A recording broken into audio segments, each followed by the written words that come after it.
Hi, I'm Dr. Sharon DeVivo, president of Vaughn College, now in our 90th year, and host of our podcast, Futureproof Focus.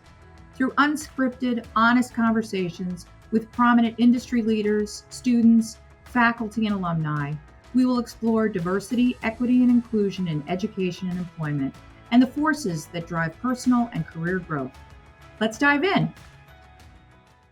Hey everybody, welcome back. We'd like to welcome Loretta Alkalay to the podcast today. She's been an adjunct professor at Vaughn for the last 12 years and has had an impressive 30-year career, long before Vaughn, working as an aviation attorney at the Federal Aviation Administration and as an independent legal consultant, and now specializes in drone law. She is one of the most fabulous adjunct faculty members we have, wildly popular with students, and is just a lot of fun to talk to, especially when it comes to drones. So welcome, Loretta. Thank you so much. That's very kind of you to say. It's always a pleasure to talk to you, especially about drones. Yeah, absolutely. So you've always been interested in aviation, and I think the story is, and maybe you could tell us a little bit more, you got interested in uncrewed aerial vehicles as a direct result of Vaughn students, right? Absolutely, yes. I was co-teaching a class with John Golia, former NTSB board member, current topics in aviation, about 10, 11 years ago. And students started bringing in these drone videos. And I was like, whoa, what is this? And as soon as DJI came out with a drone with an integrated camera, I bought the first one that came out, and I haven't stopped buying or flying since then. So that's wonderful. And do you have, what do you particularly like to use your drone for? I only do aerial photography. That's what I do. That's what I like. I don't like video. I do still photography, but I particularly like what I call abstract earth shots, although I take all kinds of pictures. I like the view of the earth from above, like swamps and oceans and rivers. Oh, that's wonderful. Yeah, I've seen some of your beautiful photos of the beach, and they always come out really spectacular, and feels like you are literally getting a new view of the world. So talk a little bit about the time before that, like, when you were at the Federal Aviation Administration, the FAA, and where did your love of aviation come from? So I have to say it was my love of challenging legal issues more than aviation per se, but I went to NYU Law School, and it was one of the few law schools that had as an elective aviation. And I was like, wow, this sounds interesting. And I had a fabulous professor. He had negotiated international aviation treaties, wrote a textbook, and I really, that's where I got my love for aviation and the law. And then I worked at a law firm that did aviation work my second year. And then I wanted to do more public service sort of work. And I went to work for the FAA. And actually, you'll know who I interviewed with from the Department of Transportation, who became an NTSB chairman, Chris Hart. So I've known Chris Hart since before I was even a lawyer. I was just in law school. Oh, wow. Oh, I didn't realize the connection with Chris Hart. So for our listeners, Chris Hart is a regular at Vaughn, very much thanks to Loretta, comes and talks to students about how to think about aviation safety, and was recently the author of an FAA study around safety, and just a really incredible wealth of knowledge. I always learn something when Chris Hart comes to talk, not just about aviation safety, but how to think about safety in terms of automated cars and anything that brings automation in and has you practicing as a first person on a more regular basis, and what that means for training and things like that. So yeah, he's terrific. I like Chris a lot. Yeah, he's brilliant. He's an aeronautical engineer, a Harvard trained lawyer, and he's really and a really good guy. So Yeah, yeah, absolutely. So talking about your classes, I mean, that's one of the things, your special topics in aviation.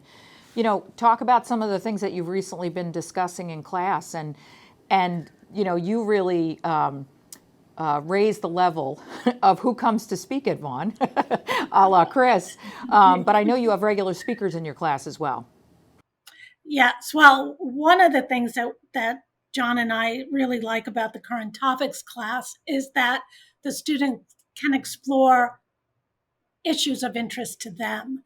And that's always fun to see them look at different issues. And um, they span like this semester is a smaller class. Sometimes they're bigger classes, but it's very exciting to see them delve into topics that they care about. Some of them just really care about new model aircraft and are very enthusiastic about the latest and the greatest, and others care about different topics. So it's just it's nice. And I always care about drones. So students that talk about drones, always really excited to hear about.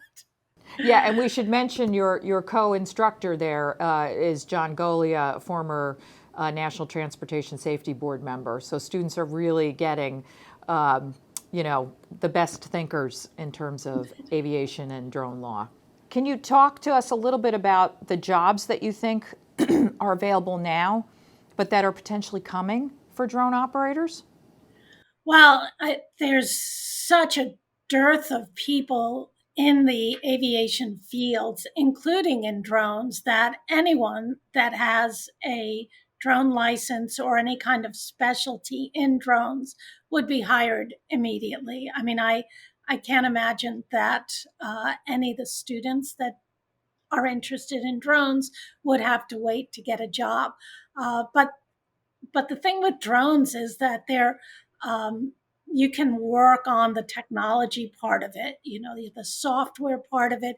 You can work on the camera part of it in terms of photography or um, sensors, things like that. Or you can be the way I am, a drone lawyer, or if you're interested in airports, vertiports are going to be a really big thing, and how to accommodate them in the landscape or in the airports. So there's just really so many opportunities. It's just such an exciting, I mean, aviation has always been an exciting field, but now there's really just so many opportunities for our students. So it's great. I mean, there have been years that were depressing. When I first started 12 years ago, it wasn't the same, but now they really can write their own tickets, and I think that's wonderful. Yeah. Well, and there's so many different pathways, right? To your point, you could be an operator, you could be a designer, you could use it as part of a job, right? If you're doing surveying or mapping or checking a roof or or sending a package or delivering blood or right. There's so many, much like aviation.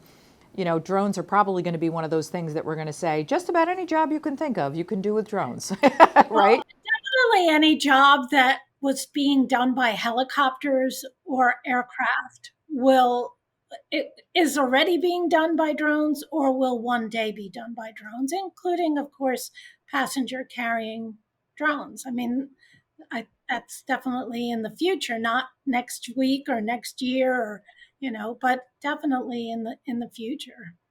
Yeah, I mean, we're already starting to see. We had a graduate, Alina, who started with Zipline in the summer. They're in San Francisco, and fascinating, right? They've operated mostly in Africa, and have cut women who die from postpartum complications by 88% because of the ability to deliver blood and medical supplies, and at the same time cut down on carbon emissions by 97% because you're not sending a truck out to do that work anymore.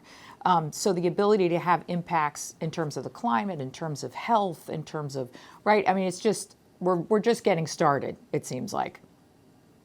Yeah, I think Zipline just got their approval to fly beyond visual line of sight in the U.S.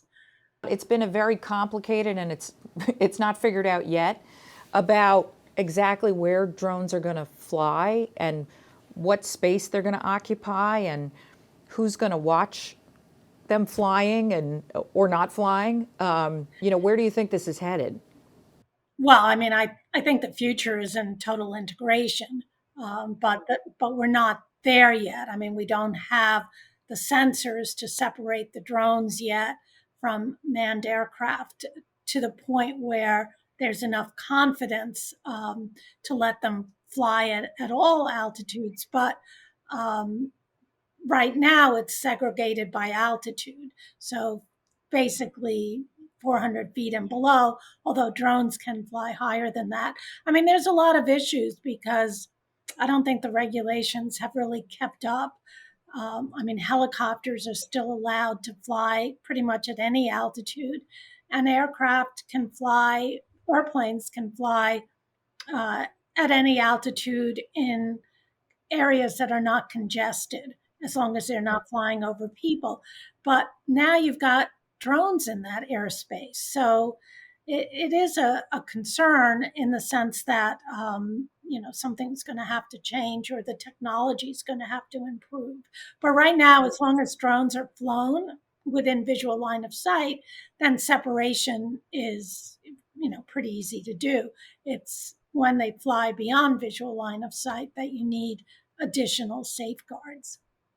Yeah, and if we're going to make the leap to the next phase of what drones can do for us, we're going to have to figure that out, right? Right, right. And there's a lot of people at NASA and all kinds of partnerships and stuff that are working on those issues. Right, while the technology gets better, right? Because I'm sure people want some kind of safeguards in place, right? So that if it gets into trouble, there's something that can be done, right? Especially if it's not in line of sight. Yeah, I mean, it just feels like we're at the precipice of a really exciting time between, what drones are going to be able to do, what electric vertical takeoff and landing vehicles are going to be doing, what aircraft, new aircraft coming on and their use of sustainable aviation fuels or different kinds of propulsion systems. And the opportunities that really presents for students is so exciting. I mean, you must get that sense from students in your class as well. Oh, definitely, definitely. I think they know that they have a lot of options, and that can be scary, but it can also be exciting. And don't forget commercial space. There's a lot of work being done in commercial space, and I think some of our students have gone into that field. So, yeah, I mean, the stratosphere Yeah, is the exactly. I limit. mean, absolutely. I mean, we've had a few students go to SpaceX. We have a few at NASA. One just went to NASA Jet Propulsion Lab in June, Tatiana. So, yeah, you're absolutely right. And space is just another place, as I've been told. So we will figure it out. So, one of the really important aspects to Vaughn is our diversity, right? Particularly our ethnic and racial diversity. And where we are still working hard and not doing as well is in attracting women. So what do you think the opportunities are, particularly in the drone space, to attract more women? And what does that mean to diversify the drone economy? Yeah, I mean, what is so dismaying is that even though the barriers to entry for drone operators is so much lower than crewed or manned aircraft, the statistics are still abysmally low. So I think after our experience, and I was so excited to work on Vaughn's FAA grant with the high school students. That has been really, I am so grateful that I could participate in that. I just love these kids, but there's still so few girls and women. And I ask them why that is. And I think it's because it's too late. I mean, I think we have to start at much younger ages. The stigma to doing anything technical happens at a very young age. But I think that there are, I'm involved with Women in Drones. I think they do a lot to spotlight women, to highlight their accomplishments. And a lot of men and a lot of corporations understand that they have to recruit more aggressively because there's just not enough men to do the jobs that need to be done. And they have to make the workplace more accommodating. There's still a lot of harassment and discrimination in tech. And those things have to be overcome so that women feel comfortable in that workforce. But look, I mean, you're like this brilliant leader. I mean, and you're a woman, and we still have this hard time getting women into Vaughn. No, you're absolutely right. Well, and part of the challenge, and this is, I know this is true for drones too, right? Unless you know somebody in the field, you tend not to know. You think aviation is a pilot and a flight attendant, right? You don't know about all these really exciting fields. And to your point, you make the decision pretty early that that's better left to somebody else, right? We definitely have to be at the middle school level, if not younger in some cases. That age of 10 seems to be a really key spot to go after young women in particular, but also those from underrepresented and under-resourced communities who also don't tend to know a lot about aviation. And then we have to make the pathway as clear as we can for what is often a heavily, it requires a lot of certification, right? Which can scare people because they don't understand it, right? Flight's a good example of that. Part 107 certification for drones, right? Making that process as simple and as easy as we can. But you're absolutely right. If we were to go after women, girls at a younger age, and to really show them all of the different ways that they can use drones, it's not just about the math problem you might have to solve, right? There's so many things you could do. And the other part of that is girls are better in math at 8th grade, right? And then somehow they veer off. I know there's been some engineering studies done, and this might be the way to appeal to girls, especially with drones is, and back to what I was talking about Zipline in Africa, is girls want to change the world. They want to make a difference and have an impact. And if we're able to make the case for them that this technology can have an impact on healthcare, it can have an impact on quality of life, it can have an impact on the planet, maybe those are some ways that we can get girls really interested in the field and help them to see that they can really make a difference. Well, the other thing is things like drone racing and drone soccer. I mean, they're a fun, inexpensive way to engage students. And I think Tony Reed. He's doing a lot with drone cadets, and then there's other people similarly working on bringing drones and drone games to younger audiences. So yeah, no, it's terrific. Can you talk a little bit about drone soccer? Just what it is?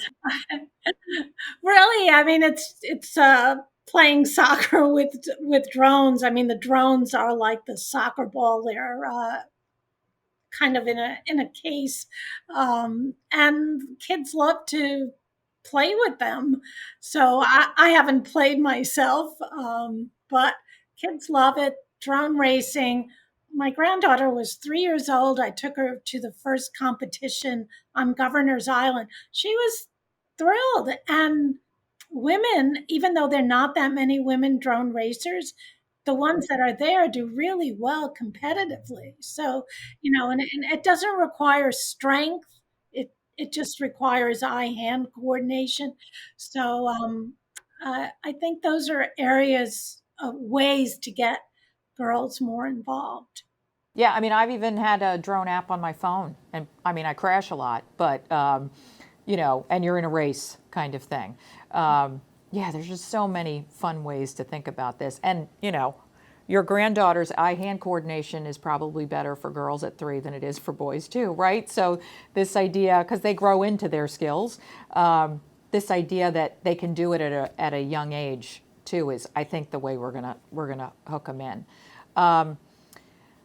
Where do you think this is headed, right? We've got Joby talking about by 2027, maybe earlier, 2025, in terms of eVTOLs, electric vertical lift and takeoff. We're talking about, package delivery potentially in this area. What do you think? What do you think is going to happen in the short term for New York? Well, I definitely think we'll get an eVTOL operator. How successful it will be and whether people are, I mean, how much it's going to cost and whether people are going to want to fly it, you know, that's all to be determined. But I think we're definitely going to get the eVTOL. And I think the fact that they came to New York is because they know that if they can make it in New York, they can make it anywhere. It's kind of interesting because you would think that in some of the areas in the Midwest where you could use that kind of transportation without having tall buildings and millions of people, but these are the markets that they want: intercity operations, even intracity. So we'll have to see. It's certainly an exciting time. Yeah, I mean, what's sad is we've lost so much rural air service, right? Particularly during COVID, as airlines have consolidated and put their efforts into major hubs. eVTOLs could actually help reconnect rural communities, right? But you're right, that's not where they're spending it. I actually had the person from Joby tell me one of the reasons that they're here is because we won't blink at paying $200 for a cab. So, and I know there's already helicopter service from the Upper East Side to JFK and back and forth with Blade for $195 one way. So there's already seems to be some appetite for I mean, listen, I would pay it to skip the Van Wyck. Yeah, it seems like this is the most complicated place you could start something like that. But I'm glad they're trying. Yeah, no, I think it's exciting. Well, and I think the way the FAA and company, well, the FAA is requiring it, it's going to be with pilots, and then it's going to be the pilot just sitting there just to check. And then in the future, it's really going to be, I mean, the whole point of these is to fly autonomously. So, but that's a ways away. There's a lot of proof that has to come before they can do that. But I think it's exciting. Will they use the current sort of infrastructure and almost sort of operate like a helicopter? Is that what's going to happen from a regulatory standpoint, you think? Yeah, because I mean, they're just, when they land as a helicopter and they take off their vertical. So, I mean, they're flying like an aircraft. So, yeah. And they took off, I think, from the 34th Street heliport on the west side. So, if a student's interested in, a career in the drone field, what do you suggest? How should they think about figuring out what they would want to do in the drone world? Well, they should definitely get on LinkedIn because there they can connect with people that went to Vaughn that are working in the field, but they can also see what's available. I mean, I really don't know any other place where you could get as much information about opportunities. And if they indicate what they're interested in, then they'll be flooded with solicitations. But I think it's a great way to see what's out there, make some connections, and explore. But definitely taking drone courses at Vaughn is a way of finding out what you're interested in that particular field.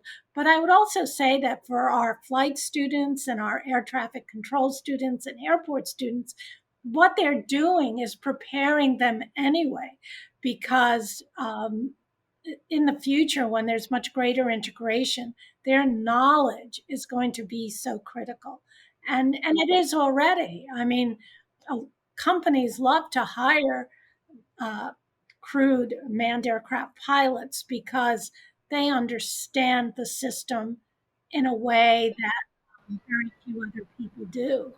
That's a great point. Yeah, just yeah, even if you're not necessarily interested in joining the drone industry specifically, to have that as part of your portfolio of knowledge in an airport manager's job or in an ATC job or in a flight job is really deepens your ability to serve the organization that you join in terms of that understanding.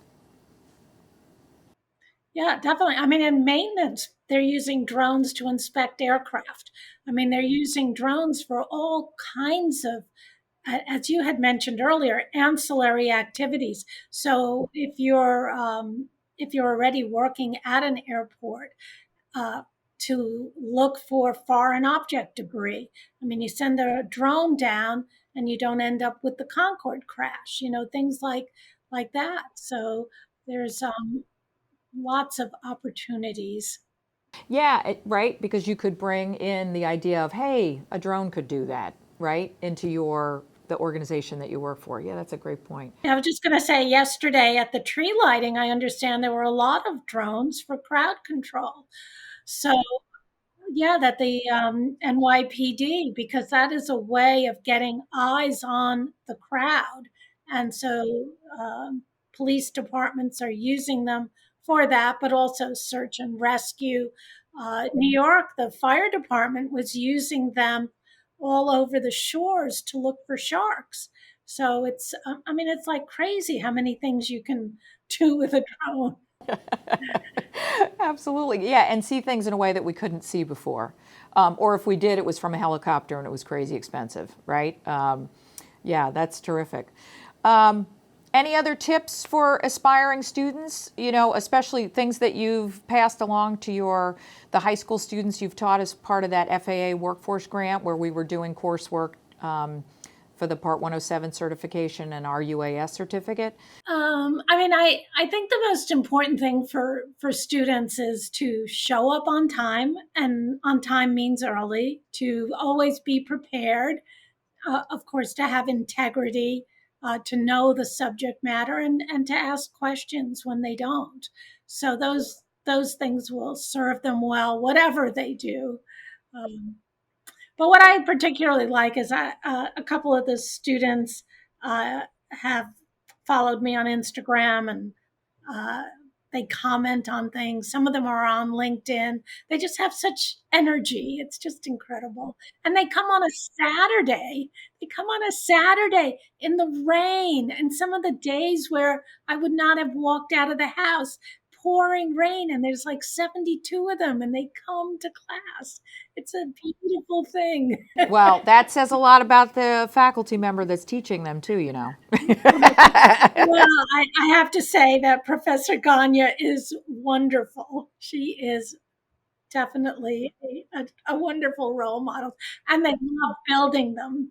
So the drone law, maybe they don't like as much, but they do like building the drones and flying them. So Yeah, that's terrific. No, Dr. Ghania Ben Belkacem, who's a faculty member in our engineering and technology department, has really done an amazing job of managing that program. And as the FAA workforce grant comes to an end, we are hoping to the plan is to keep the program going. The borough president, Donovan Richards, who's an alum, has already said, he'll continue to support, certification fees and helping with that last course. So I think it's been really exciting for New York City, and particularly Queens and Brooklyn and the high schools that we served to have their eyes really opened about this wonderful field. well, that would be wonderful if they continued it. And if he can pay for the test, $175 is a lot of money for these kids. Yeah, so he's all in, which is the nice thing about having an alum as your borough president. So, Loretta, thank you. This has been terrific. I have one question that I ask all of my guests, and I'm dying to hear your answer to this. Actually, what's the most daring thing you've ever done, and how did you talk yourself into it? Okay, so I love that question, and you really made me think. And I think the most daring thing that I ever did was at the age of 18 or 19, I hitchhiked through Greece on my own. That counts. That really counts. I mean, it was great. I mean, I had traveled through Europe with my parents, and I had traveled in high school with my sister and my friends, but I think it was my senior year or maybe my first year of college. I had no one to go with.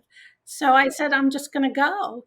And I did. I did it. I did. I went and it really changed my life. I mean, it made me like really confident and uh, able to take on the world. But I used to go to truck stops in Greece. And I know today you would think it's completely insane, and I do not recommend anyone do it today. But in the 70s, you could get away with that. Right. And And it was safe. Yeah, absolutely. well, I mean, it wasn't, I mean, I think I was crazy. I mean, retrospect, I think it was nuts to be 18 or 19 and hitchhiking through a foreign country. I mean, just, for the students who may listen to this, there were no cell phones, there was no internet. I was completely on my own. And plus, people didn't speak English the way they do now. So the only way to communicate with my family was I would pick up mail at general delivery. I mean, that was how we communicated. Oh, that's awesome. Yeah, I mean, and it must have given you, it sounds like it gave you this, I can do anything. If I can do that, I can do anything. Yeah, it makes you brave. Yeah. Oh, that's wonderful. Oh, thank you. Thank you, Loretta. Oh, you're welcome. Thank you. Oh, well, and we're just so fortunate to have you as a faculty member. And I know a lot of students have benefited from your knowledge and your willingness to be open, as demonstrated by this drone field that you're now very much a part of, to new experiences and new opportunities. And you provide that to Vaughn students. So thank you very much. Well, and thank you. Vaughn's Futureproof Tip of the Month.